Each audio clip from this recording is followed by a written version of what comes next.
লিল্লাহে তাকবীর।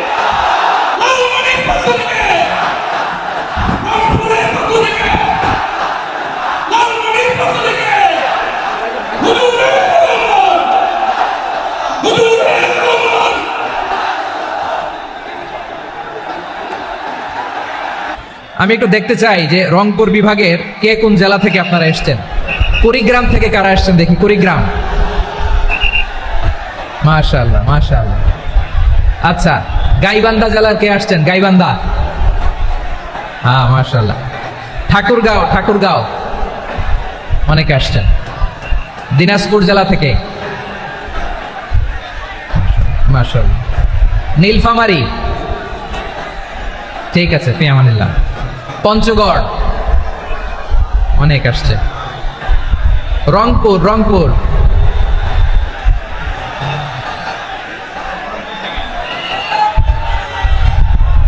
মাশাআল্লাহ মাশাআল্লাহ, ঠিক আছে। লালমনিরহাটের কেন দেখি, লালমনিরহাট।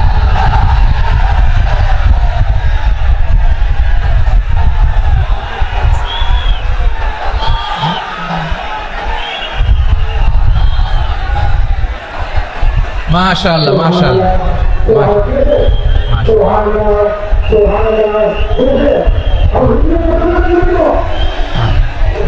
ঠিক আছে ঠিক আছে। আচ্ছা, এই রংপুর বিভাগের বাইরে থেকে অন্য জেলার কারা কারা আসছেন দেখি, তাও আছে অনেকে। মাশাআল্লাহ, ঠিক আছে ঠিক আছে। আজকের প্রোগ্রামে উপস্থিত আছেন প্রধান অতিথি হিসেবে অধ্যক্ষ আসাদুল হাবিব দুলু ভাই, সাংগঠনিক সম্পাদক বিএনপি, জাতীয় নির্বাহী কমিটির সভাপতি জেলা বিএনপি লালমনিরহাট। বিশেষ অতিথি হিসেবে আমাদের অনেক ভাইরা এসছেন, সবাইকে শুকরিয়া জানাই। সভাপতিত্ব করছেন জনাব আব্দুল হাকিম। আইন শৃঙ্খলা বাহিনী, প্রশাসন, ভলান্টিয়ার্স, শুনেছি আমি প্রায় 5,000 ভলান্টিয়ার্স আপনারা নিয়োগ দিয়েছেন। আলহামদুলিল্লাহ আলহামদুলিল্লাহ, অনেক গোছালো প্রোগ্রাম। আমার প্রাণ ঢালা ভালোবাসা জানবেন, আমার হৃদয়ের গহীন থেকে ভালোবাসা নিবেন, শুভেচ্ছা জানবেন সবাই। ঠিক আছে ঠিক আছে। প্রিয় ভাইরা, আমরা আর কাল বিলম্ব না করে মূল আলোচনায় চলে যেতে চাই। আজকে যে টপিকের উপর আমি কথা বলবো, টপিকটা হচ্ছে peaceful coexistence and communal harmony, শান্তিপূর্ণ সহাবস্থান এবং সাম্প্রদায়িক সম্প্রীতি। আমাদের বাংলাদেশে সাম্প্রদায়িক সম্প্রীতি আছে না নাই? আবহমান কাল থেকে আমরা মুসলিম, হিন্দু, বৌদ্ধ, খ্রিস্টান, পাহাড়ি, নৃগোষ্ঠী মিলেমিশে একাকার, আমরা সবাই মিলে বাংলাদেশ। আওয়াজ করে বলেন ঠিক কিনা?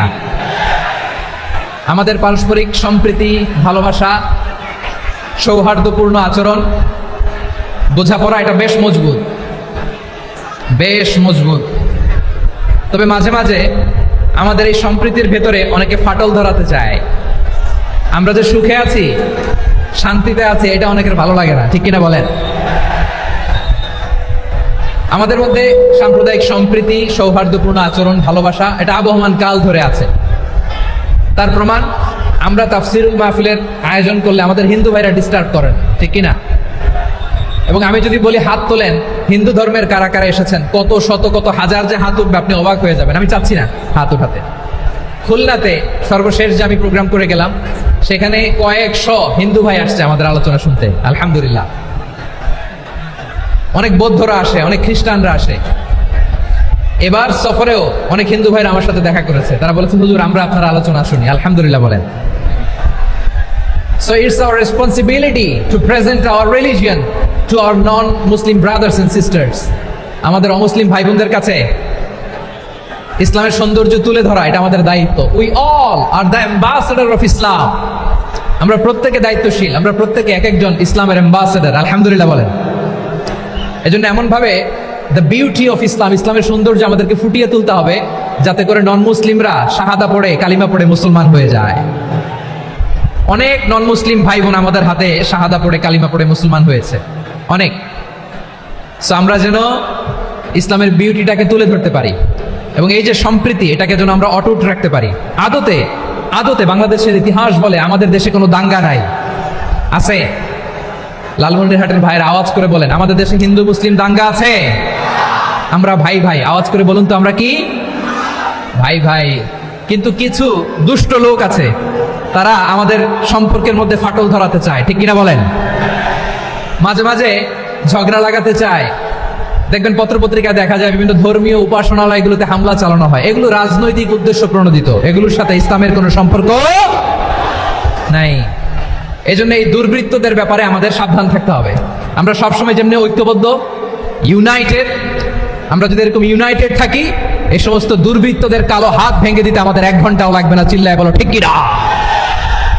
আমরা সংঘবদ্ধ থাকবো। এই যে আমাদের পিসফুল কোএক্সিস্টেন্স, শান্তিপূর্ণ সহাবস্থান। হিন্দুরা পূজা করে, যেদিন হিন্দুদের পূজা অনুষ্ঠান আমরা ওই দিন তাফসির মাহফিল করি না, ঠিক কিনা বলেন? যেদিন আমাদের তাফসিরুল কোরআনের প্রোগ্রাম, ওই দিন আমাদের হিন্দু ভাইরা ডিস্টার্ব করে না। সুবহানাল্লাহ। হিন্দুদের পূজা অনুষ্ঠানে মাদ্রাসার ছাত্র যে পাহারা দেয়, গোটা বিশ্বে এরকম দৃষ্টান্ত নজির বিরল, ঠিক কিনা বলেন? আইন শৃঙ্খলা বাহিনীর পাশাপাশি মাদ্রাসার ছাত্ররা যে সেখানে পাহারা দেয়, গোটা পৃথিবীতে এই দৃষ্টান্ত আপনি পাবেন। মাদ্রাসার ছাত্ররা, তারা তো কোরআনের ধারক, তারা হাদিসের ধারক, তারা কেন মন্দির পাহারা দিবে? এই সম্প্রীতিকে ধরে রাখার জন্য, এই সৌহার্দ্যকে ধরে রাখার জন্য, আমাদের পারস্পরিক ভালোবাসাকে অটুট রাখার জন্য। আওয়াজ করে বলতে হবে ঠিক কিনা? এখন বলেন, আমাদের এই ভালোবাসা অটুট থাক, আমরা চাই কি চাই না? আমরা হিন্দু মুসলিম মিলেমিশে শান্তিপূর্ণ সহাবস্থান, সাম্প্রদায়িক সম্প্রীতি। লালমনিরহাটের ভাইয়ের আওয়াজ করে বলুন, এই সাম্প্রদায়িক সম্প্রীতি আমরা চাই কি চাই না? আল্লাহ এই দেশকে তুমি বরকতময় করো, বাংলাদেশকে তুমি শান্তিময় করো। আওয়াজ করে সবাই বলেন আমিন। এই জায়গাটাতে সামান্য একটু আওয়াজ হচ্ছিল, এটাও থেমে গেছে। আলহামদুলিল্লাহ, আলহামদুলিল্লাহ। এখন একেবারে everything is in my control. মাশাআল্লাহ। ঠিক আছে, আমি মূল আলোচনায় যাই। প্রিয় ভাইরা, আমি বলেছিলাম আমার আলোচনার বিষয় হচ্ছে শান্তিপূর্ণ সহাবস্থান, সাম্প্রদায়িক সম্প্রীতি। আমরা দেখব ইসলাম আমাদেরকে কি কি দিক নির্দেশনা দেয়। শান্ত হইতে হবে। খরগোশের কানের মতো কান দুটো আমার দিকে করে রাখেন। আমি এখনো উঠে যাব, হাত নাড়াই লাভ নাই, আমি উঠে যাব। তাকায় থাকো আর কান খাড়া, আওয়াজ হবে না। হ্যাঁ, মাশাআল্লাহ, মাশাআল্লাহ। ঠিক আছে, আমরা দেখবো যে রাসূল সাল্লাল্লাহু আলাইহি ওয়াসাল্লাম এই পিসফুল কোএক্সিস্টেন্সের জন্য আমাদের কি শিখিয়েছেন, কি কি গাইডলাইন দিয়েছেন। আমরা 1, 2, 3, 4 করে এগুলো আপনাদের সাথে শেয়ার করব। আমি আপনাদের খেদমতে সূরাতুল আনআমের 108 নম্বর আয়াত তেলাওয়াত করেছি। এখানে আল্লাহ রাব্বুল ইজ্জা ওয়াল জালাল তিনি ইরশাদ করছেন, ওয়ালা তাসুব্বুল্লাযীনা ইয়াদউনা মিন দুনিল্লাহি ফায়াসুব্বুল্লাহা আদওয়ান বিগাইরি ইলম কাযালিকা যায়্যান্না লিকুল্লি উম্মাতিন আমালাহুম সুম্মা ইলা রাব্বিহিম মারজিউহুম ফায়ুনাব্বিউহুম বিমা কানু ইয়ামালুন। রব্বুল আলামিন বলেন, গোলাম ও আমার ইমানদার বান্দারা শোনো শোনো, ও আমার বিশ্বাসী বান্দারা শোনো শোনো। লা তাসুব্বুল্লাযীনা ইয়াদউনা মিন দুনিল্লাহ ফায়াসুব্বুল্লাহা আদওয়ান বিগাইরি ইলম। ও আমার বিশ্বাসী বান্দারা, যারা আল্লাহকে ব্যতি রেখে, আল্লাহকে বাদ দিয়ে অন্য উপাস্যকে ডাকে, দেবীর পূজা করে, তোমরা খবরদার তাদের গালি দিও না। আওয়াজ করে বলেন, কি দিও না? আল্লাহ বলেন, ও বিশ্বাসীরা শোনো, যারা আল্লাহকে বেছে রেখে দেবীর পূজা করে, অন্য উপাস্যের পূজা করে, তাদেরকে ডাকে, ওই দেবতাদেরকে তোমরা গালি দিও না। যদি ওই দেবতাদেরকে গালি দাও, তাহলে ভুলবশত, শত্রুতাবশত তারা তোমাদের রব আল্লাহকে গালি দেবে, ঠিক কিনা? তোমরা যদি তাদের দেবতাদের গালি দাও, ওরা রেগে তোমার আল্লাহরে গালি দিবে, তাহলে আল্লাহরে গালি খাওয়ানোর কারণ হয়ে গেলাম আমি, ঠিক কিনা বলেন?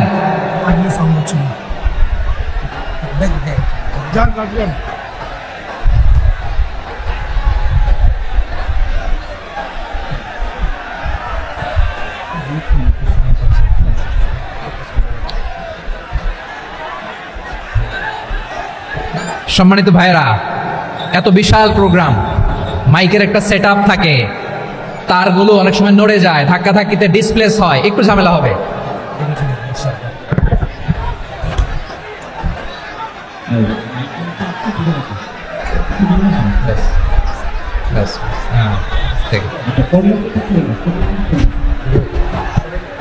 ঠিক আছে, একটু সমস্যা হবে মাঝে মাঝে, আপনারা শান্ত থাকলে শান্ত থাকতে হবে। এইভাবে সাউন্ড নাই, এই বলতে বলতে আমার সময়ও নাই, উঠে যেতে হবে। এগুলো বোকামি। এই বিভাগীয় প্রোগ্রামগুলোতে যাই, চিৎকার চেঁচামেচি করে তোমরা আসো, সময় শেষ, আমাকে উঠে যেতে হয়। আমরা তো বঞ্চিত হলাম। গুরুত্বপূর্ণ অনেক কথা শোনাবো তোমাদের, অনেক। প্রিয় ভাইরা, আপনারা শান্ত হয়ে বসুন, শান্ত হয়ে। রব্বুল আলামিন বলেন, খবরদার বিশ্বাসীরা, আল্লাহ ছাড়া যারা অন্যান্য উপাস্যদেরকে ডাকে, দেবতাদেরকে ডাকে, তাদেরকে তোমরা গালি দিও না। ওই সমস্ত দেবতাদেরকে যদি তোমরা গালি দাও, তাহলে তারা আল্লাহকে গালি দিবে, ঠিক কিনা বলেন? আমরা দেবতাদের গালি দিলে ওরা আল্লাহকে গালি দিবে। রব্বুল আলামিন বলেন, খবরদার দেবতাদেরকে গালি দিও না, তাহলে ওরা তোমার রব আল্লাহরে গালি দেবে। প্রতিটি জাতির জন্য তাদের কাজকে আমি আল্লাহ সুশোভিত করে রেখেছি।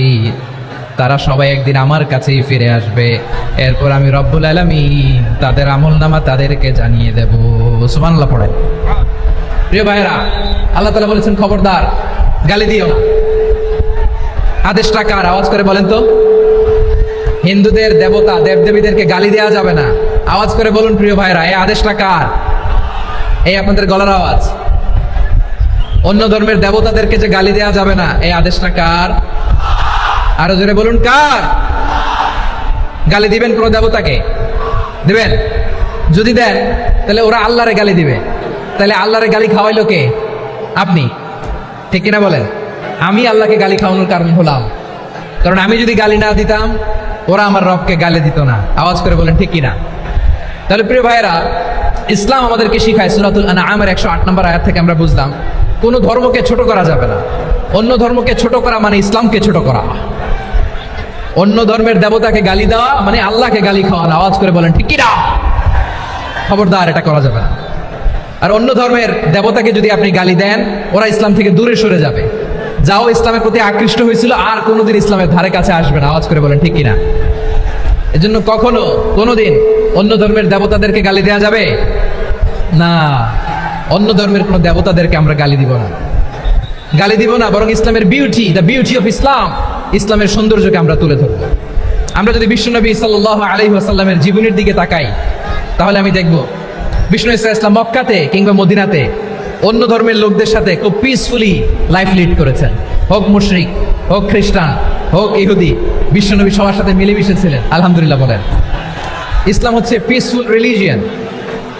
অন্য ধর্মের প্রতি সহনশীলতার সবক ইসলাম আমাদেরকে দেয়।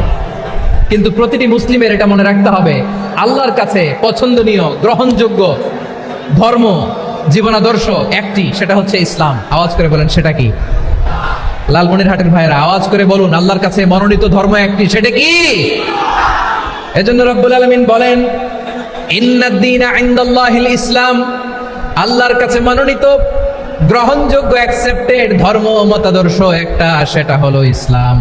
ইসলাম ছাড়া অন্য কোন ধর্ম যদি কেউ তালাশ করে, তার ওই ধর্ম আল্লাহ গ্রহণ করবে না। ওমাইয়াবতাগি গায়রাল ইসলামি দীনান ফালাই ইউকবালা মিন ওয়া হুয়া ফিল আখিরাতি মিনাল খাসিরিন।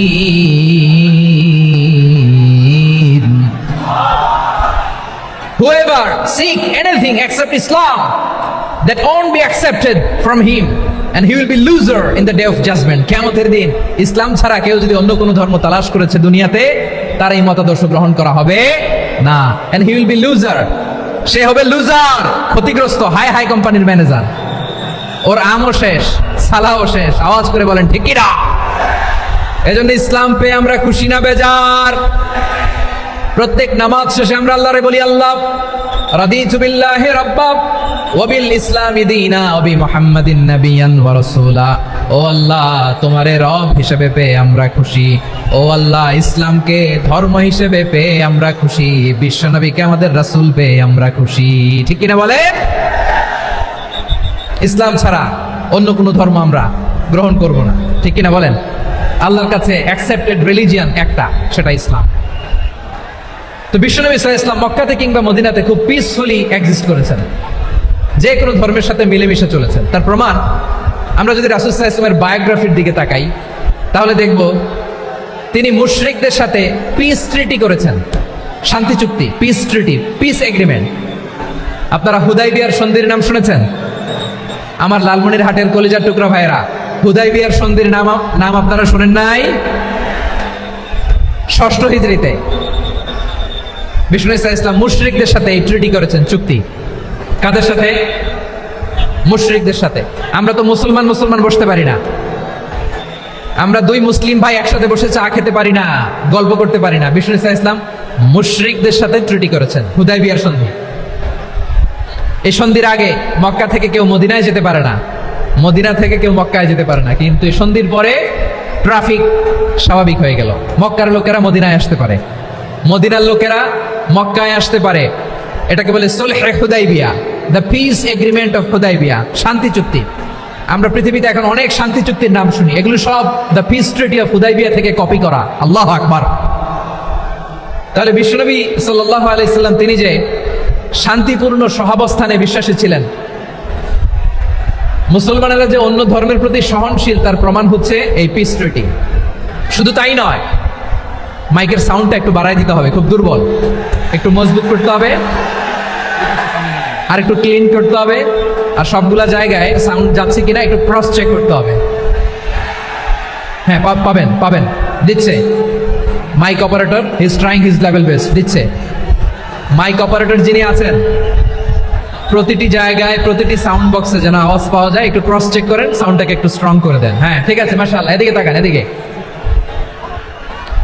মক্কার পার্ট গেল, পিস এগ্রিমেন্ট করলেন, শান্তি চুক্তি। বিষ্ণু ইসলাম মদিনায় যে কি করলেন? মদিনায় যে বিষ্ণু ইসলাম মদিনা চার্টার করলেন, মদিনা সনদ, সাহিফাতুল মদিনা, এটার বলে মদিনা চার্টার। যে ওয়েস্টে, ইউরোপে, আমেরিকাতে তারা অনেক চার্টার করে, সব চার্টার মদিনা চার্টার থেকে কপি করা। আওয়াজ করে পড়েন সুবহানাল্লাহ।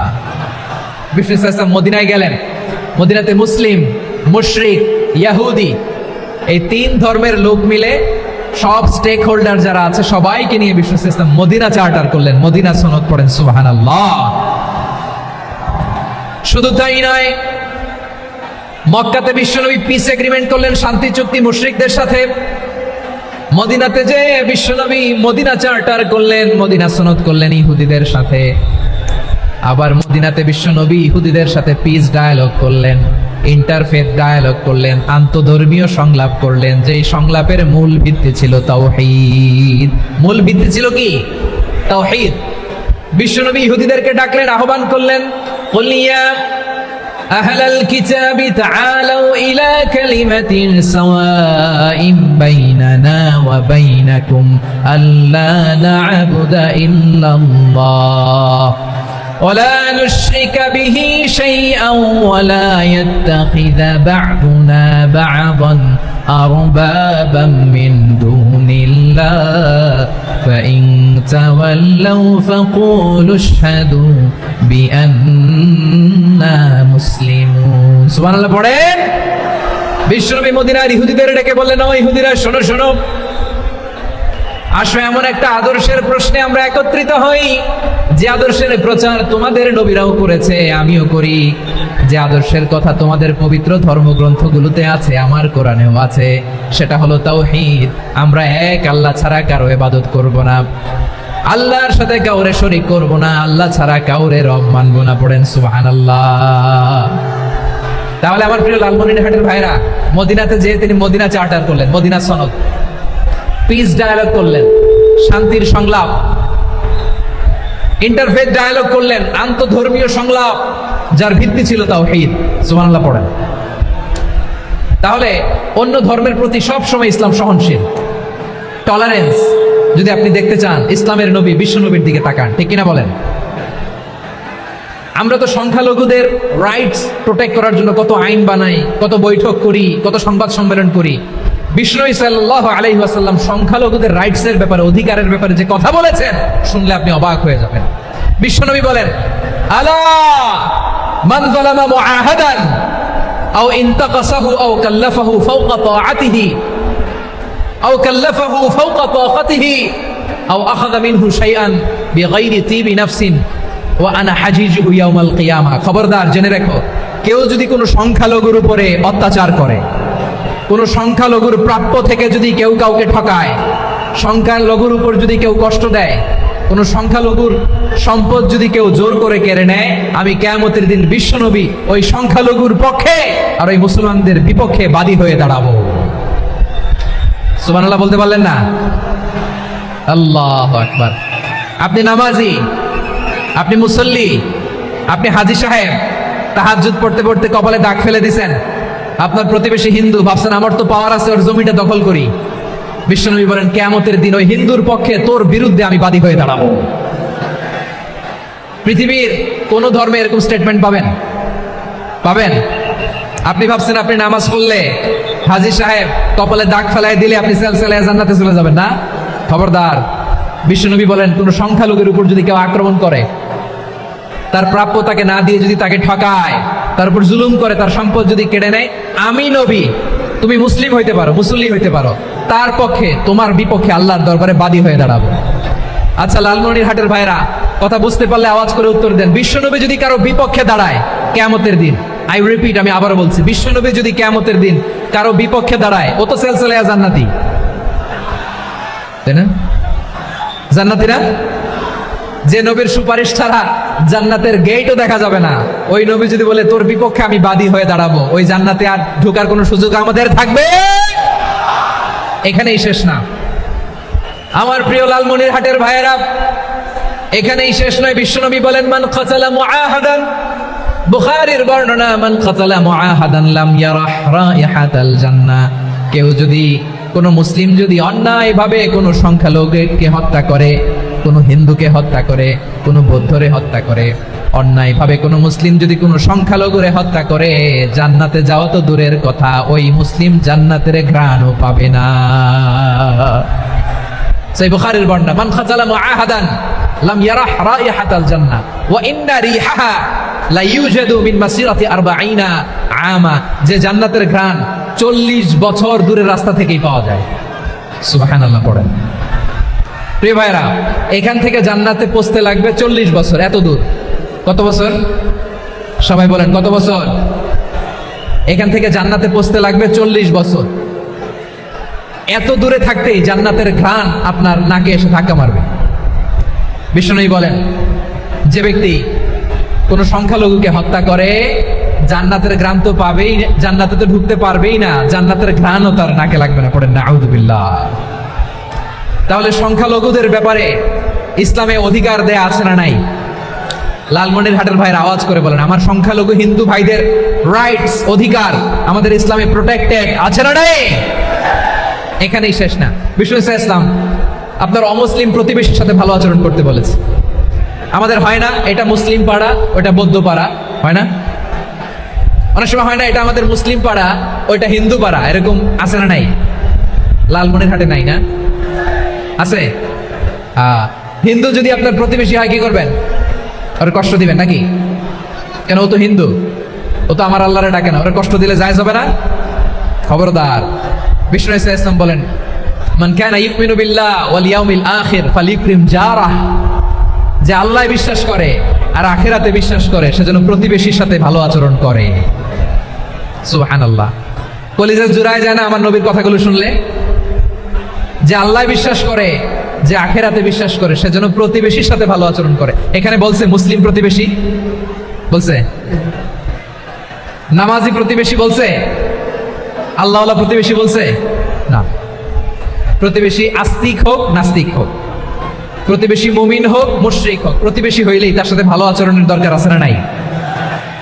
আমার প্রিয় লালমনিরহাটের ভাইরা, বিষ্ণু ইসলাম ওনার ইহুদি প্রতিবেশীদের দেখাশোনা করতেন।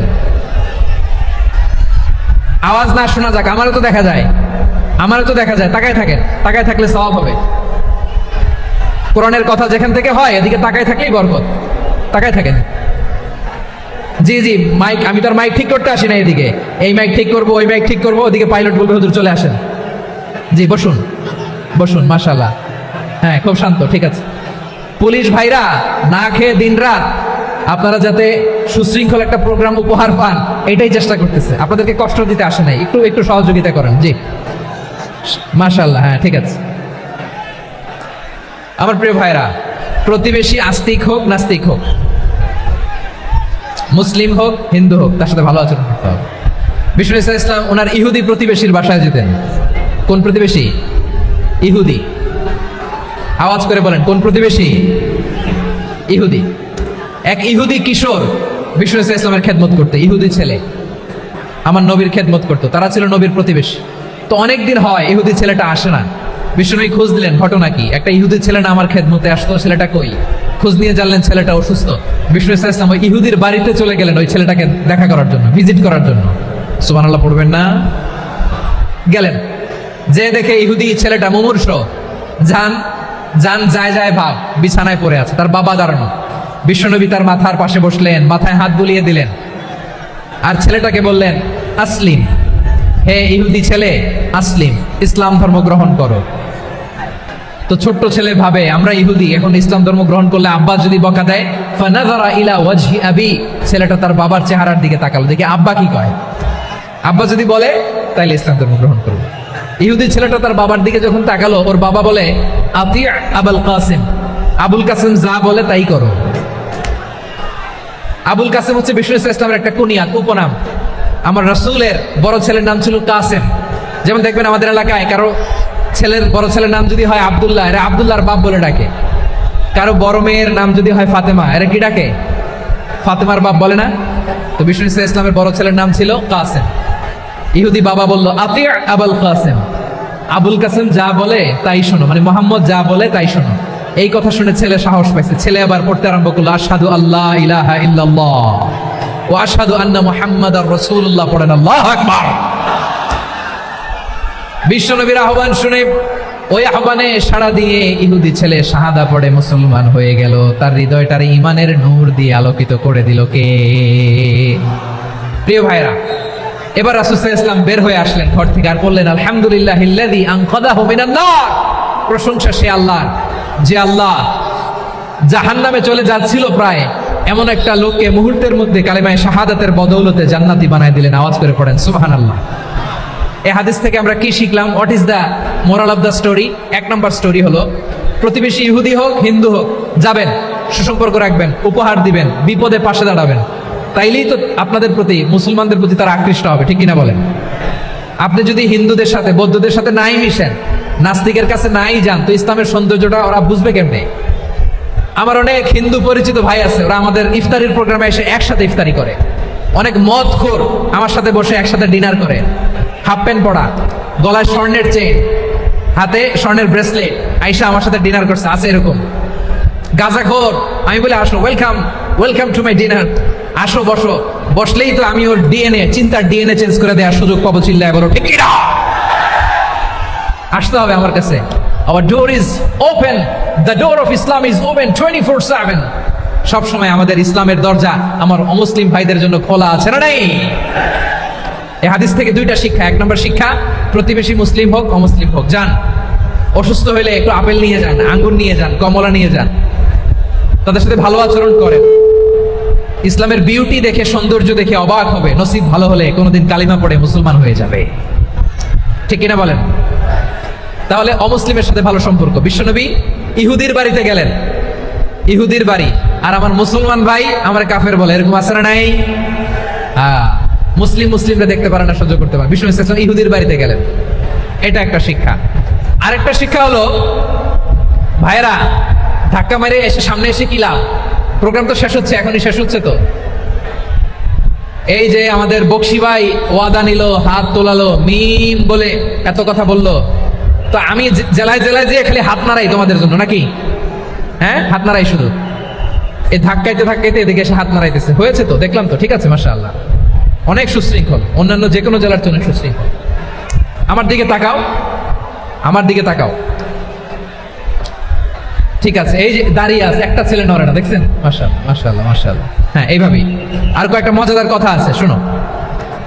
এই হাদিস থেকে আমাদের শিক্ষা হলো, আমার প্রতিবেশী যেই ধর্মের হোক আমি সম্পর্ক রাখবো। অসুস্থ হলে যাবো, কি বলেন ভাইরা? যাবেন না? যাবেন না আপনারা? আচ্ছা, 2 নম্বর শিক্ষা হলো, বিষ্ণু ইসলামের খাদেম ছিল ইহুদি, এতদিন খেদমত করলো, একদিনও বিশ্বনবী ওর কালিমার দাওয়াত দেয় নাই। কারণ কি? বিশ্বনবী একটা ভালো সময়ের অপেক্ষা করতেছিলেন, প্রপার টাইমিং। দাঈর কাজ হচ্ছে দাঈ ইলাল্লাহ, সে হচ্ছে সুযোগ সন্ধানী। দায়ী সুযোগ খোঁজে, কখন দাওয়া দিলে ব্যাটে বলে হবে, ঝোপ বুঝে কোপ মারে, ঠিক কিনা বলেন? বিষ্ণু ইসলাম ভালো সময়ের অপেক্ষা করতেছিলেন, দেখি ভালো সময় আসুক আসুক আসুক আসুক। আস্তে আস্তে এমন সময় আসছে, ছেলে এবার মুমূর্ষ। অসুস্থ ব্যক্তির হৃদয় অত্যন্ত নরম থাকে। হসপিটালে যখন কেউ যায় তার হৃদয়টা বড্ড নরম থাকে, মৃত্যুর ভয়ে তার অন্তরটা নরম থাকে, ঠিক কিনা বলেন? এই প্রপার টাইমিং এর অপেক্ষা করতেছিলেন। যখনই টাইমিং পেয়েছেন দাওয়াত দিলেন, পড়ো লা ইলাহা ইল্লাল্লাহ, সুবহানাল্লাহ পড়েন সবাই। তাহলে ইসলাম অমুসলিম প্রতিবেশীর সাথে ভালো আচরণ করতে বলে। ইসলাম অমুসলিম মাতা পিতার সাথেও ভালো আচরণ করতে বলে। মাতা পিতা যদি অমুসলিম হয় তাহলে ফেলে দিতে পারবেন? পারবেন? পারবেন? আমার লালমনিরহাটের ভাইরা, অনেক হিন্দু ছেলে আমাদের হাতে শাহাদা পড়ে মুসলিম হয়, কিন্তু ওর মা মুসলমান হয় নাই, বাবাও হয় নাই, এরকম আছে না নাই? তো ও হয়েছে মুসলিম, মা বাপ হিন্দু, এখন মা বাপ কি বাদ?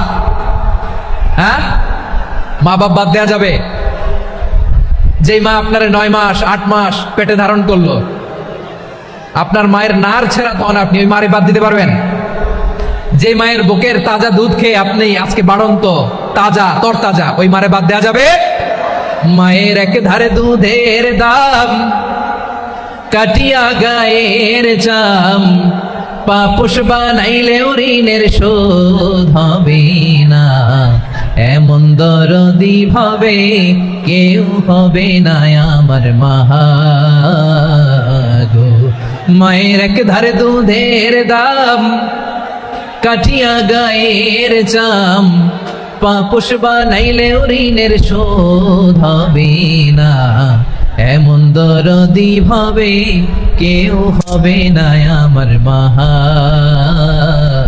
গো, ঠিক কিনা? মাকে তো বাদ দেয়া যায় না। وَقَضَى رَبُّكَ أَلَّا تَعْبُدُوا إِلَّا إِيَّاهُ وَبِالْوَالِدَيْنِ إِحْسَانًا। আল্লাহ বলে অবধারিত দুইটা ভার্ডিক তোমাদের জন্য, এক আল্লাহর ইবাদত করবা আর মা বাবার প্রতি ইহসান করবা। আদেশটা কার?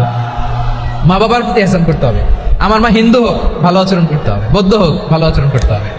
আমার যে সমস্ত হিন্দু ভাইয়েরা মুসলিম হয়েছে, তোমাদের মা বাবা এখনো মুসলমান হয় নাই, তাদের সাথে ভালো আচরণ করতে হবে। আপনাদের খেদমত নিজে করতে হবে অথবা খেদমতের ব্যবস্থা করাই দিতে হবে। মান্থলি যে খরচ লাগে এটা দিতে হবে। আরে তুমি এখন মুসলিম, তোমার মা বাবা হিন্দু, এখনই তো সুযোগ ইসলামের সৌন্দর্য দেখানো। এখন মা বাবা যদি দেখে আরে এটা হিন্দু থাকতে তো বদমাইশ ছিল, বেয়াদব ছিল, কি এমন ধর্ম সে গ্রহণ করলো যেটা গ্রহণের সাথে সাথে সে পাল্টে গেল? কি এমন ধর্ম সে গ্রহণ করেছে যেটা তার জীবনকে আলোকিত করে দিয়েছে? নসিব ভালো হইলে তারাও কালিমা পড়ে মুসলমান হয়ে যাবে। বিষ্ণু ইসলামের স্ত্রীর নাম ছিল আয়েশা রাদিয়াল্লাহু তাআলা আনহা, আবু বকর রাদিয়াল্লাহু তাআলা আনহুর মেয়ে। আবু বকর রাদিয়াল্লাহু তাআলা আনহুর আরেক মেয়ের নাম হচ্ছে আসমা।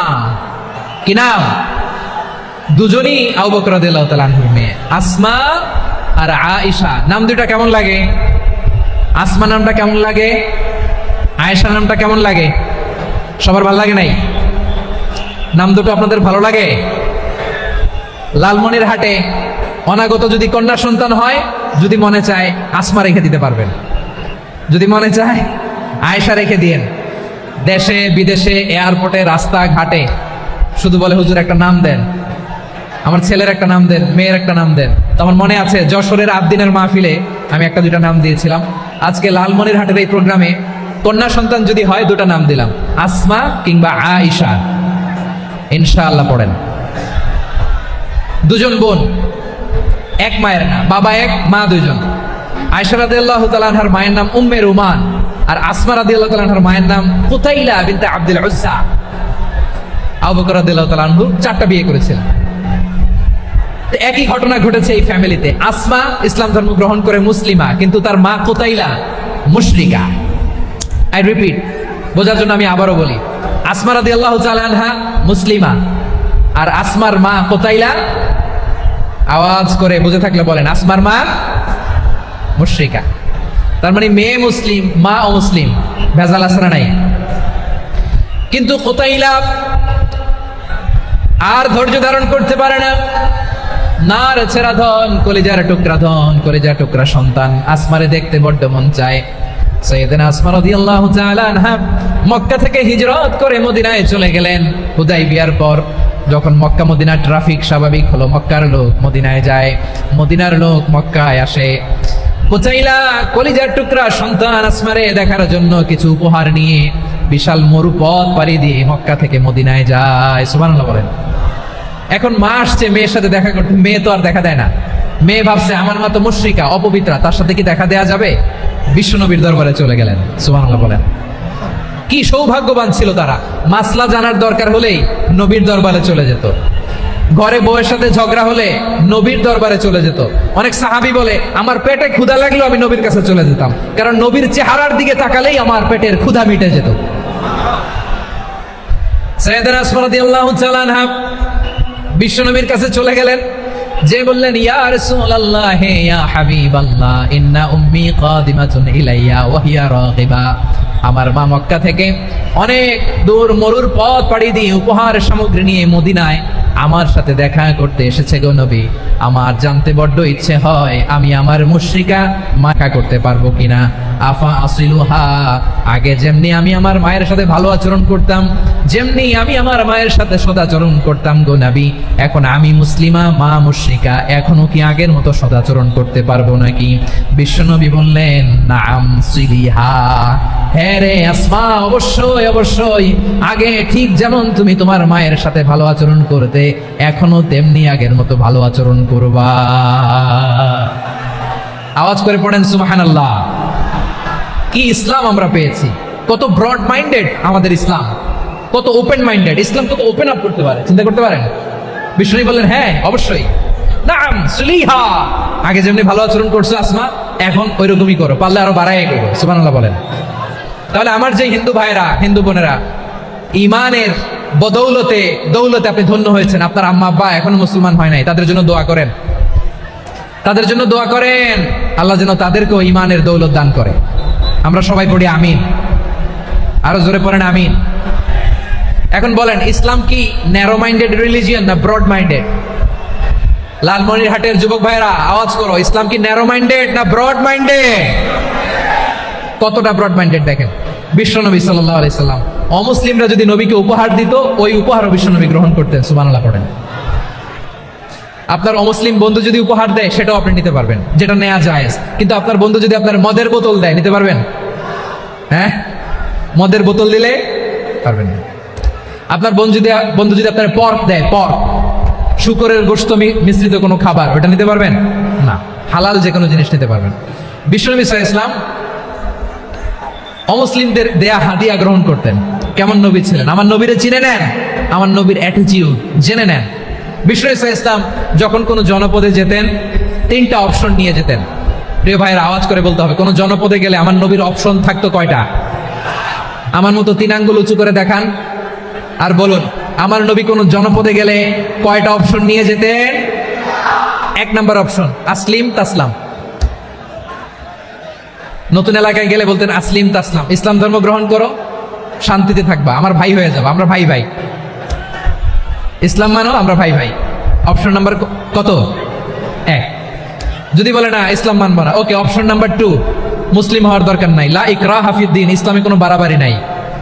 খ্রিস্টান আছো থাকো, বৌদ্ধ আছো থাকো, ইহুদি থাকতে চাও থাকো, কিন্তু আমরা যেহেতু রিজিওনাল সুপার পাওয়ার, আমাদের আন্ডারে থাকো, ট্যাক্স দিয়া থাকো, এটা বলে জিজিয়া।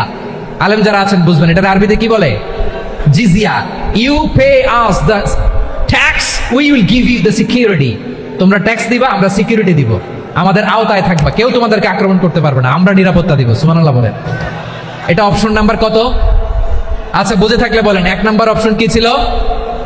ইসলাম, ইসলাম মানো, শান্তিতে থাকবা, ভাই ভাই, আমরা ভাই ভাই। অপশন নাম্বার 2, ট্যাক্স দাও, আমরা নিরাপত্তা দিব, মুসলিম হওয়া লাগবে না। এখন 1 নাম্বারও মানে না, 2 নাম্বারও মানে না, মুসলিম হবো না, ভালো, খ্রিস্টান থাকো, ট্যাক্স দাও, আমরা সিকিউরিটি দিব না, এটাও মানি না। বিষ্ণু বলেন তাহলে তলোয়ার আমাদের আর তোমাদের মাঝে ফয়সালা করবে, মুসলিমও হবে না, ট্যাক্স দিবা, নিরাপত্তা দিব, আমরা সুপার পাওয়ার, আমাদের আন্ডারে থাকবে, এটাও না। তাহলে তোমাদেরকে তো আমরা বিশ্বাস করতে পারি না, কখন না কখন বিশ্বাসঘাতকতা করো, কার সাথে মিলে হাত মিলাও, তলোয়ার আমাদের মাঝে ফয়সালা করবে। তখন তিনি জেহাদের সশস্ত্র সংগ্রামের ঘোষণা দিতেন। সুবহানাল্লাহ পড়েন। দেখেন পশ্চিমারা জেহাদকে এইভাবে চিত্রায়িত করে না, ওরা জেহাদ বলতে বুঝায় তলোয়ার, হাত কাটো, গলা কাটো, না, জেহাদ, সশস্ত্র সংগ্রাম 3 নম্বরে। অধিকাংশ ক্ষেত্রেই বিশ্বনবীর সুন্দর আচরণ দেখে, আরে আমার নবীর যে নুরানি চেহারা, অনেকে তো কেবল সির্ফ চেহারাটা দেখেই কালিমা পড়ে মুসলমান হয়ে গিয়েছে। যারা মুসলিম হয় নাই তারা তাদের ইসলামেই বলবৎ ছিল, ট্যাক্স দিয়ে ইসলামের আন্ডারে ছিল। যারা এটাও মানে নাই ওইটাও মানে নাই, তাদের বিরুদ্ধে জেহাদ। বিষ্ণু ইসলাম 7ম হিজরিতে যখন খায়বার বিজয়ের পরে ইসলাম রিজিওনাল সুপার পাওয়ার হিসেবে আত্মপ্রকাশ করলো, বিশ্বনবী চিঠি লিখলেন অন্যান্য সুপার পাওয়ারের কাছে, রাষ্ট্রীয় চিঠি লেখে এক রাষ্ট্রপ্রধান আরেক রাষ্ট্রপ্রধানের কাছে, ঠিক কিনা বলেন? জানেন না আপনারা? এই যে 24-এর ছাত্র নাগরিক অভ্যুত্থানে, এই অভ্যুত্থান যখন শুরু হয়, আমি তখন সাউথ আফ্রিকাতে একটা স্ট্যাটাস দিয়েছিলাম, কোটা নয় গোটা দেশ সংস্কার করা লাগবে।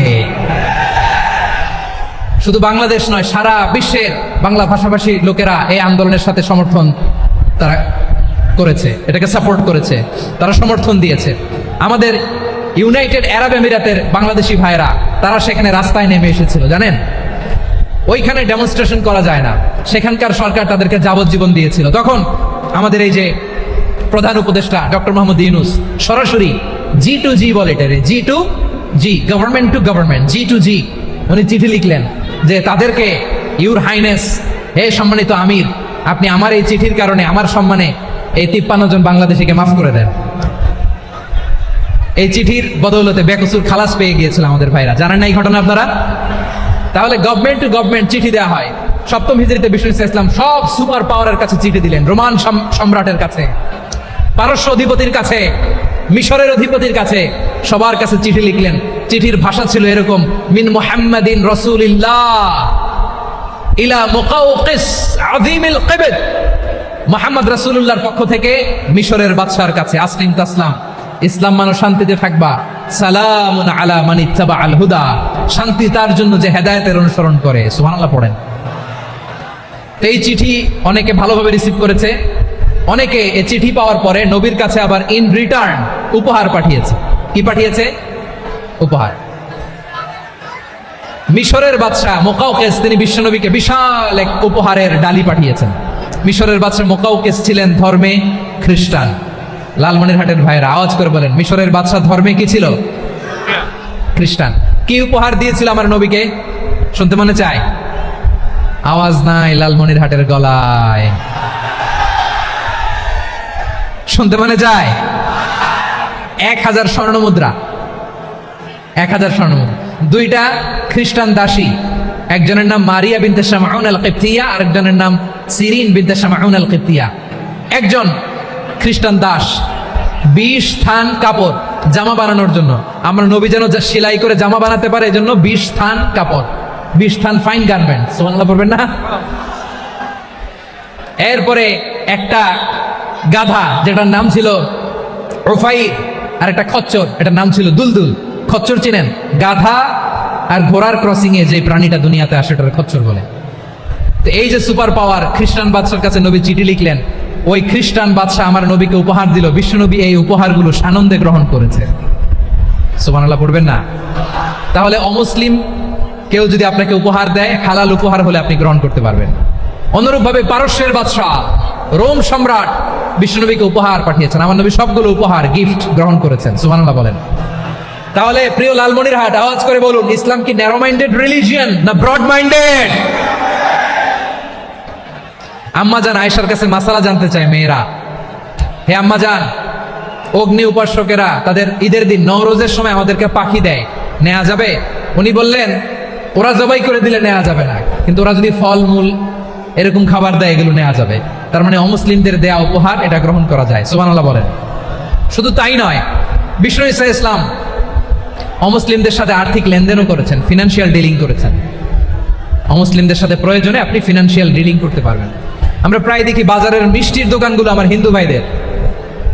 লালমনিরহাটে মিষ্টির দোকান, দইয়ের দোকান কারা চালায়? হিন্দুরা চালায় না?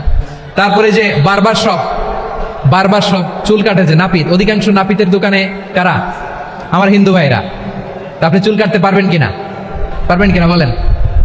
পারবেন। তার দোকান থেকে দই মিষ্টি কিনতে পারবেন কিনা? হ্যাঁ, আমার মুসলিম ভাইয়ের দোকান থাকলে ওইটারে আমি বেশি প্রায়োরিটি দিব, ঠিক কিনা?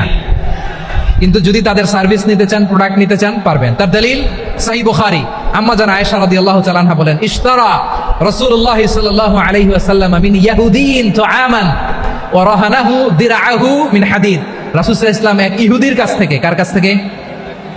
সবাই বলে নাই, কার কাছ থেকে? আমার নবী, পেয়ারা নবী এক ইহুদির কাছ থেকে জব কিনেছিল, জব, বার্লি, যেটা দিয়ে রুটি বানায়। ওই জবের দাম দেওয়ার টাকা পয়সা নবীর কাছে ছিল না, ফলে নবী ওনার একটা পোশাককে মর্গেজ রেখেছিলেন, মর্গেজ, বন্ধক, যে এখন এটার দাম দিতে পারবো না, কয়েক কেজি বার্লি নিয়ে যাই আর বন্ধক হিসেবে আমার জামাটা রেখে গেলাম, যেদিন দাম দিব ওই দিন জামাটা ছুটাই নিয়ে যাও। সুবহানাল্লাহ পড়বেন না? বাকিতে নিছিলেন, বাকিতে। দিরআহু মিন হাদিদ, লোহার তৈরি বর্ম, মানে যুদ্ধের পোশাক, লোহা দিয়ে বানানো। বিষ্ণুনবী বললেন, কয়েক কেজি জব দাও, টাকাটা পরে দিব, এখন টাকা নাই, বন্ধক হিসেবে, মর্গেজ হিসেবে আমার জামা রেখে গেলাম, যখন টাকা দিব জামা ছুটাই নিব। আওয়াজ করে বলতে হবে সুবহানাল্লাহ। এ থেকে বোঝা গেল অমুসলিমদের সাথে ফিনান্সিয়াল ডিলিং করা যায়, অর্থনৈতিক লেনদেন করা যায়, কেনাবেচা করা যায়, প্রোডাক্ট কেনা যায়। এমনকি আমাদের মসজিদে নববীতে বারান্দায় আপনারা একটা অটোমেটিক ফ্লাইং আমব্রেলা দেখছেন? সূর্য যখন বাড়ে মসজিদে নববীর বারান্দায় ইয়ার্ডের মধ্যে অটোমেটিক্যালি কিছু আমব্রেলা আছে, সাঁ করে খুলে যায়, আর সূর্যের তাপ লাগে না। আবার সন্ধ্যাবেলায় এই আমব্রেলাগুলো ওরা ক্লোজ করে ফেলে, দেখেন নাই না? দেখছেন? এই মসজিদে নববীকে সর্বোচ্চ উন্নত মানের কনস্ট্রাকশন ইনফ্রাস্ট্রাকচার ডেভেলপ করার জন্য কর্তৃপক্ষ কিছু অমুসলিম ইঞ্জিনিয়ারের, ডিজাইনারের সহায়তা নিয়েছিল। সুবহানাল্লাহ বলেন। কোন দলিলের ভিত্তিতে? এই দলিলের ভিত্তিতে যে বিষ্ণু ঈসা ইসলাম অমুসলিমদের সাথেও লেনদেন করেছেন। আওয়াজ করে বলতে হবে আল্লাহু আকবার। শুধু তাই নয়, ইন কেস অফ ইমার্জেন্সি, প্রয়োজনে ইসলামের খাতিরে, ইসলামকে সামনের দিকে এগিয়ে নিয়ে যাওয়ার জন্য অমুসলিমদের সাপোর্ট নেওয়া জায়েজ আছে। সুবহানাল্লাহ বলেন। অমুসলিমদের সাপোর্ট নেয়া, তাদের থেকে অর্থ নেয়া, পলিটিক্যাল সাপোর্ট, পলিটিক্যাল অ্যাসাইলাম নেওয়া জায়েজ আছে। আমাদের অনেক বিশ্ববরেণ্য দায়ীরা আমেরিকায় অস্থায়ীভাবে অ্যাসাইলাম নিয়ে থাকে, নিজের দেশে গেলে ফাঁসিতে ঝুলাই দিবে। যুগ যুগ ধরে দায়ীদের উপরে এরকম অত্যাচার আর নির্যাতন আছে না নাই? মিশরের অনেক দায়ীরা পাশ্চাত্যে যেয়ে থাকে, এই যে তারা পলিটিক্যাল অ্যাসাইলাম নিয়ে থাকে, রাজনৈতিক আশ্রয়, এটা জায়েজ আছে না? এটা যে জায়েজ আছে তার প্রমাণ স্বয়ং বিশ্বনবী সাল্লাল্লাহু আলাইহি ওয়াসাল্লাম পলিটিক্যাল সাপোর্ট নিয়েছিলেন অমুসলিমদের কাছ থেকে। সুবহানাল্লাহ বলেন। খুব মজাদার একটা ঘটনা, শুনবেন? আপনাদের আগ্রহ দেখে তো মনে হয় না শোনার ইচ্ছা আছে। আছে? আছে? গলায় জোর আছে? লিল্লাহি তাকবীর, লিল্লাহি তাকবীর, নারে তাকবীর। মাশাআল্লাহ।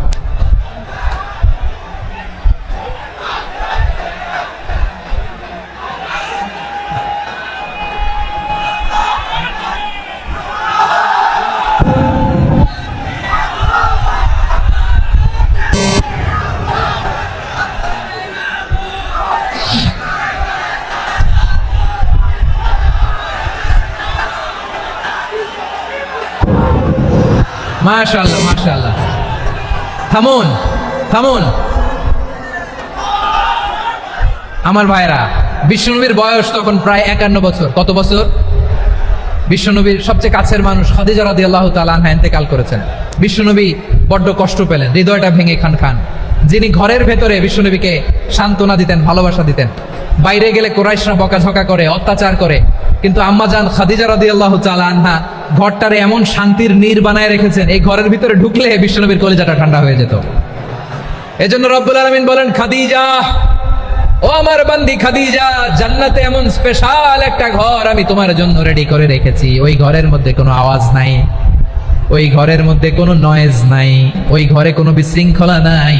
কারণ মক্কার জমিনে আমার নবী কুরাইশদের বিশৃঙ্খলা, নয়েজ আর ঝামেলাগুলোকে উপেক্ষা করে যখন তোমার ঘরের ভিতরে ঢুকতো, ঘরটারে তুমি শান্তির নীড়, ঠান্ডা, নীরব, নিস্তব্ধ, নিঝুম আর শান্তির নীড় বানিয়ে রেখেছো। এজন্য জান্নাতে স্পেশাল একটা শান্তির নীড় আমি তোমারে উপহার দেব। ওই প্রিয়তমা স্ত্রী খাদিজা ইন্তেকাল করলেন, বিশ্বনবীর হৃদয় ভেঙে খান খান। আবার ওনার চাচা আবু তালেব ইন্তেকাল করলেন, যিনি পলিটিক্যাল শেল্টার দিতেন নবীকে। কে দিতেন? আবু তালেবের ভয়ে, বিশ্বনবীর এই চাচার ভয়ে কোনো মুশরিক নবীর গায়ে হাত দেওয়ার সাহস পায় নাই। এখন স্ত্রীও নাই, চাচাও নাই, নবীকে আশ্রয় দেওয়ার কেউ নাই, নবীর চারদিকে অন্ধকার। নবী এখন কই যাবেন? আমার পেয়ারা নবী নতুন স্টেশন খুঁজতেছেন, নতুন দাওয়াতি প্ল্যাটফর্ম খুঁজতেছেন। তিনি যায়েদ বিন হারেসা রাদিয়াল্লাহু তাআলা আনহুকে নিয়ে মক্কার পাশের একটা নেইবরিং সিটি তায়েফে চলে গেলেন। কোথায় চলে গেলেন? লালমনিরহাটের ভাইয়ের আওয়াজ করে বলেন, কোথায় গেলেন? তায়েফে চলে গেলেন দিনের দাওয়াত দেওয়ার জন্য। কি দেওয়ার জন্য? নাকি জমি কিনতে গেছিলেন? জমি কিনতে, দুনিয়ার যশ খ্যাতির জন্য, নিজের কোনো লাভের জন্য? তায়েফবাসীদেরকে জাহান্নামের আগুন থেকে বাঁচানোর জন্য। আওয়াজ করে বলতে হবে, ঠিক কিনা? বিশ্বনবী বিশাল মরুপথ, পাহাড়ি পথ পাড়ি দিয়ে তায়েফের মরুজমিনে গেলেন কোরআনের দাওয়াত নিয়ে, ইমানের দাওয়াত নিয়ে। কিন্তু তায়েফের লোকেরা বিশ্বনবীর দাওয়াতকে শুধু প্রত্যাখ্যান করেই থামে নাই, তারা বিশ্বনবীর সাথে অত্যন্ত খারাপ আচরণ করেছে। বিশ্বনবীকে শারীরিকভাবে হেনস্থা করেছে, আমার নবীকে শারীরিকভাবে অত্যাচার করেছে, আমার পেয়ারা নবীর গায়ে পাথর মেরেছে, বিশ্বনবীর গা বেয়ে ঝরঝর করে রক্ত ঝরেছে, নবী জামিনের মধ্যে লুটিয়ে পড়েছেন, আবার মেরেছে, আবার নবী হাঁটতে শুরু করলেন, পেছন থেকে আবার মেরেছে, আবার নবী রক্তাক্ত হয়ে জামিনের মধ্যে লুটিয়ে পড়লেন, আবার মেরেছে। বিশ্বনবীর মতো এত সুশ্রী মানব, বিশ্বনবীর মতো এত শুভ্র মানব, বিশ্বনবীর মতো এমন চমৎকার দেহাবয়ব দিয়ে রব্বুল আলামিন কাউকে বানান নাই। এরকম চমৎকার মানুষটাকে তারা তায়েফের ওই জমিনে রক্তাক্ত করেছে। বিশ্বনবী দুনিয়ার কোনো স্বার্থের জন্য সেখানে যান নাই, নিজের কোনো লাভের জন্য, প্রাপ্তির জন্য যান নাই, তায়েফবাসীদের জাহান্নামের আগুন থেকে বাঁচাতে গিয়েছেন। ঠিক কিনা বলে? খেয়ে না খেয়ে দিন প্রচারের কাজে নিজেকে দিয়েছ বিলিয়ে, তায়েফের কাফিরেরা চিনল না সে আলো, দুষ্ট ছেলেদের পিছু দিল লেলিয়ে। পাথরের আঘাতে ক্ষত বিক্ষত হয়ে সারা শরীর থেকে রক্ত ঝরে। হে রাসূল তোমাকে ভুলি আমি কেমন করে, হে রাসূল তোমাকে ভুলি আমি কেমন করে। পারেন না আপনারা? ধরুন আমার সাথে, হাজার ব্যথা বেদনার পরে ফিরে আসনি তুমি আপন ঘরে, দিনের আলো তুমি ছড়িয়ে দিতে চলে গেলে মদিনায় মক্কা ছেড়ে। হে রাসূল তোমাকে ভুলি আমি কেমন করে, হে রাসূল তোমাকে ভুলি আমি কেমন করে। ঠিক কিনা বলে? প্রিয় ভাইরা, তায়েফের ছেলেরা নবীকে রক্তাক্ত করলো। আমার নবী কই যাবে? কই যাবে? মক্কায় জায়গা নাই, তায়েফে জায়গা নাই। তায়েফ থেকে ভারাক্রান্ত মন নিয়ে আমার নবী মক্কায় ফিরে আসলেন। বিশ্ব নবী মক্কায় ঢুকতে পারেন না।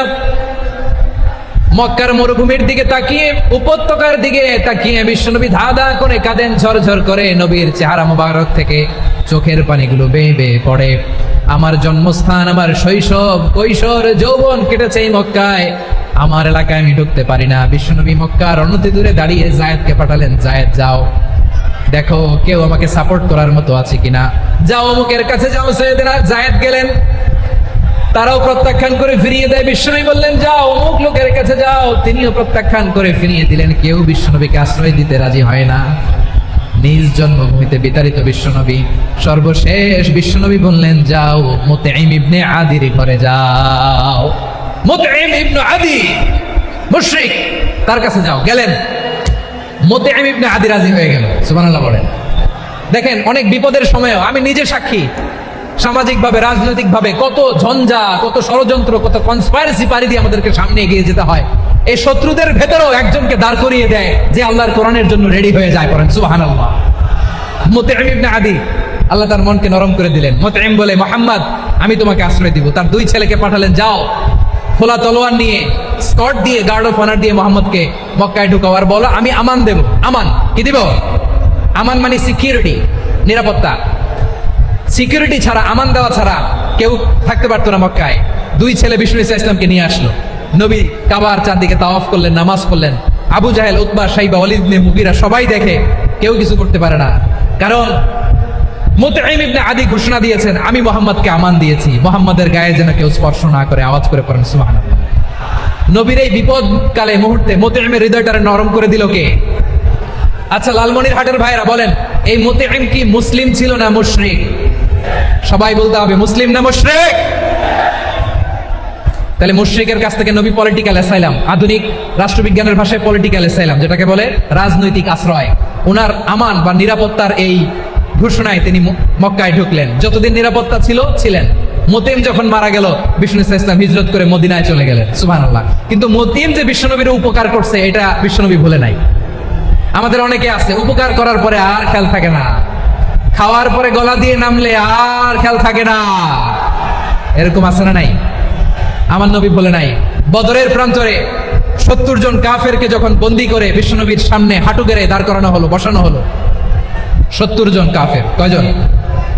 বিশ্বনবী তাদের দিকে তাকিয়ে বললেন, সহিহ বুখারীর বর্ণনা, লাউ কানাল মুতঈম ইবনে আদি হাইয়ান সুম্মা কাল্লামানি হাউলা ইন্নাতনা লা তারাকতুহুম লাহু। বদরের প্রান্তরে 70 জন বন্দী কাফিরের দিকে তাকিয়ে আমার নবী বললেন, আজকে মুতঈম ইবনে আদি যদি বেঁচে থাকতো আর তোমাদের 70 জনের ব্যাপারে যদি মুতঈম এক বাক্যে একটা সুপারিশ করতো, তার সম্মানে আজকে তোদের সবাই আমি মাফ করে দিতাম। সুবহানাল্লাহ নাই? ওই যে চিল্লাচিল্লি যে কথা বোঝে নাই, কোন জিনিস মিস করছে ওরা নিজেরাও বোঝে নাই।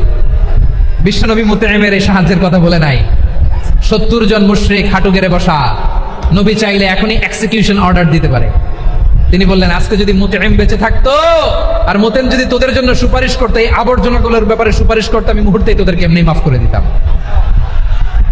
এবার বলেন, ইসলাম কি ন্যারো মাইন্ডেড না ব্রড মাইন্ডেড?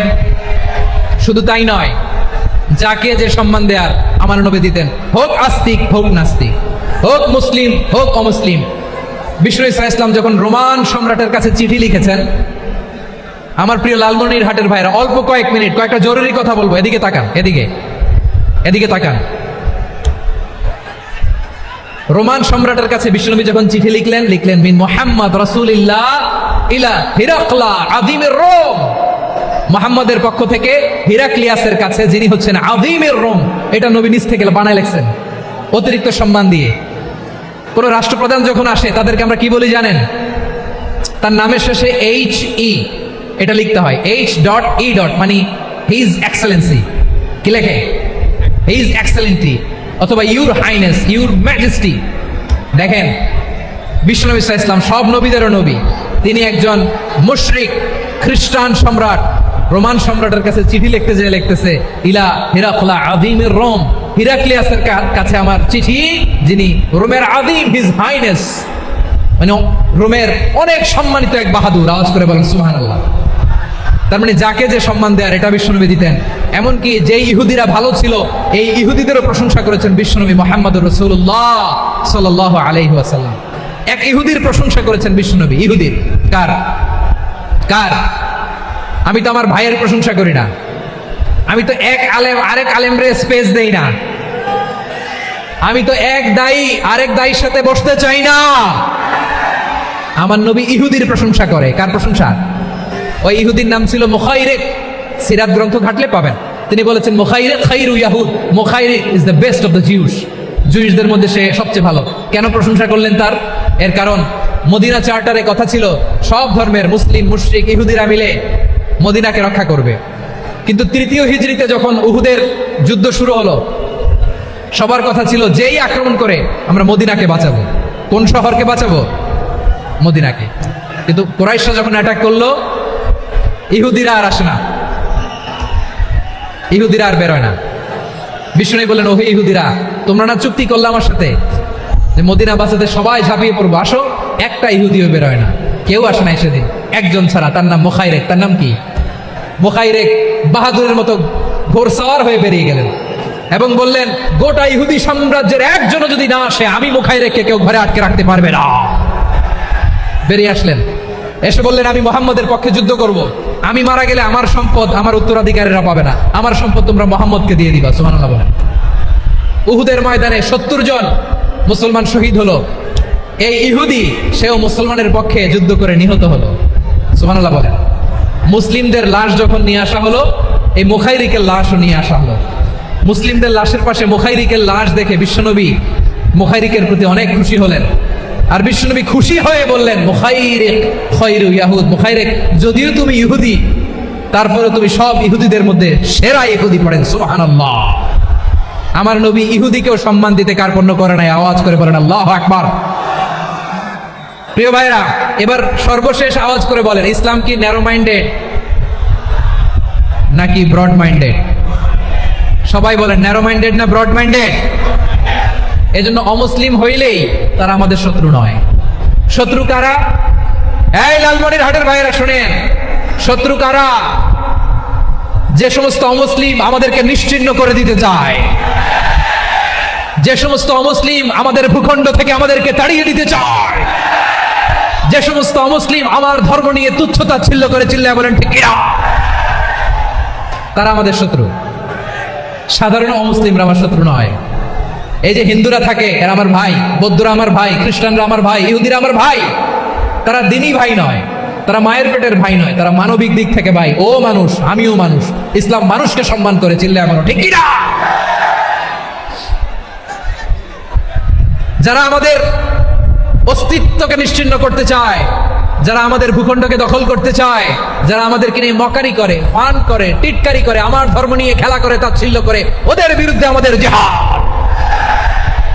সাধারণ মুসলিম আমাদের শত্রু নয়। আপনি জানেন নিউ ইয়র্কে, আমি তো নিউ ইয়র্কে ছিলাম অনেকদিন, ওখানে ফিলিস্তিনিদের পক্ষে যখন আমরা মিছিল করেছি, অনেক ইহুদি আমাদের সাথে মিছিলে দাঁড়িয়েছে। কারণ ওরাও জানে এই ভূখণ্ড ফিলিস্তিনিদের ভূখণ্ড। আওয়াজ করে বলো লালমনিরহাট ঠিক কিনা। ইসরায়েলের রাজধানী খোদ তেল আবিবে অনেক ইহুদিরা বেঞ্জামিন নেতানিয়াহু তার বিরুদ্ধে মিছিল করেছে। তো তারা কি আমাদের শত্রু? না। অনেক খ্রিস্টান আমাদের সাথে আমাদের স্বার্থ রক্ষায় আমাদের পাশে দাঁড়িয়েছে। খেয়াল রাখবেন, হিন্দু আর হিন্দুত্ববাদ এক নয়, ইহুদি ধর্ম আর জায়নিজম এক নয়। জায়নিজমের বিরুদ্ধে আমাদের সংগ্রাম, আমাদের জেহাদ, চিল্লায় বলেন ঠিক কিনা। এই যে ফিলিস্তিনের ভাইরা, তারা তাদের স্বাধীনতা সংগ্রামের জন্য লড়াই করছে, করে যাচ্ছে, আমরা এটাকে সমর্থন জানাই, চিল্লায় বলো ঠিক কিনা। কাশ্মীরের ভাইরা স্বাধীনতার জন্য সংগ্রাম করছে, আমরা সেই সংগ্রামকে সমর্থন জানাই, আওয়াজ করে বলো ঠিক কিনা। যারাই আমাদের ইসলামকে নিশ্চিহ্ন করতে চায় তাদের বিরুদ্ধে আমাদের সংগ্রাম, আওয়াজ করে বলতে হবে ঠিক কিনা। ওই সমস্ত দুর্বৃত্তদের সাথে আমাদের কোনো সম্পর্ক নাই। আমরা যদি ঐক্যবদ্ধ থাকতে পারি, ওই দুর্বৃত্তরা চান্স পায় না। আমরা ঐক্যবদ্ধ থাকতে রাজি আছি। লালমনিরহাটের ভাইরা, আমরা ঐক্যবদ্ধ থাকলে ওই দুর্বৃত্তদের কালো হাত ভেঙে দিতে আমাদের সময় লাগবে না। তাদের কালো হাত ভেঙে দিতে রাজি আছো মুসলমান? কারা কারা রাজি? তো হাত তুলে দেখাও।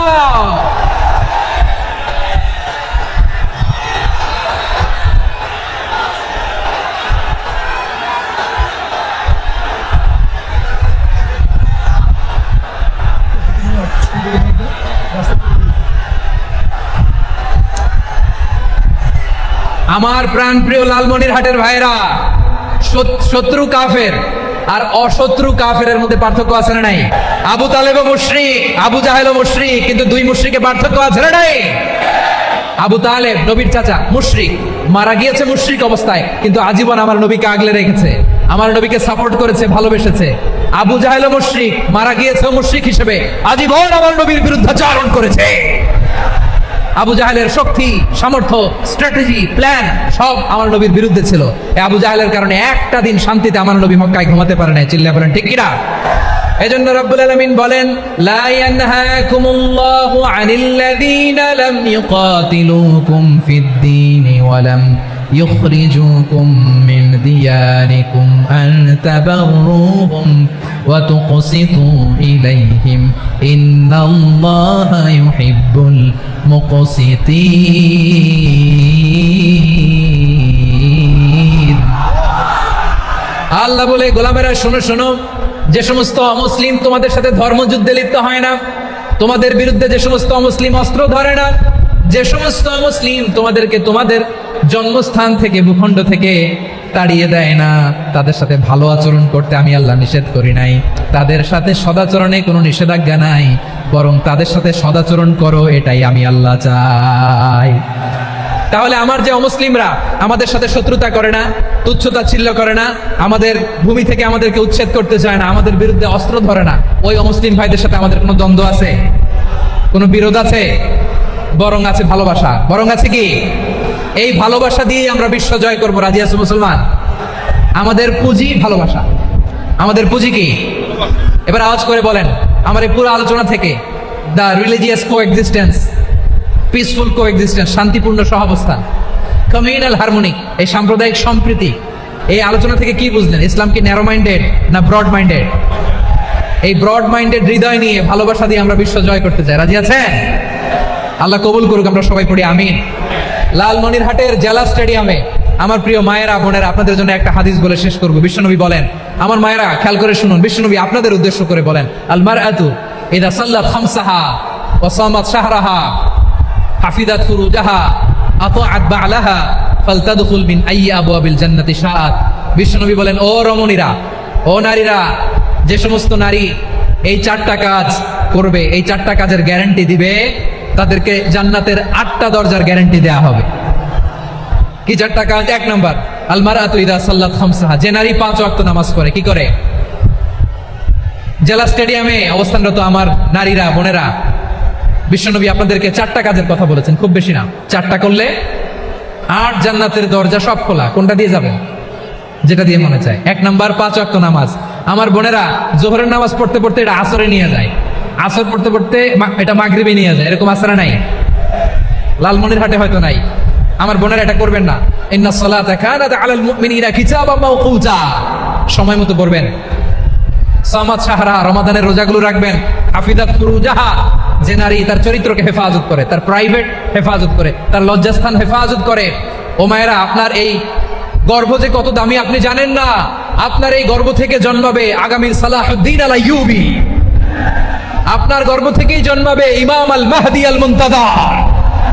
আপনার পেট থেকে জন্মাবে আবু সাইদের মতো বীর সৈনিক। আপনার পেট থেকে জন্মাবে মুগ্ধের মতো বীর মুজাহিদ। আপনি জানেন না কে আসবে আপনার পেট থেকে। সময়টাকে কাজে লাগান, ইসলামকে বুঝেন, মানেন, আমাদের ইসলামিক লেকচারগুলো শোনেন। আমরা যে বার্তাগুলো, ইনস্ট্রাকশনগুলো, দিক নির্দেশনাগুলো আপনাদের খেদমতে রাখি, এগুলো মেনে চলুন।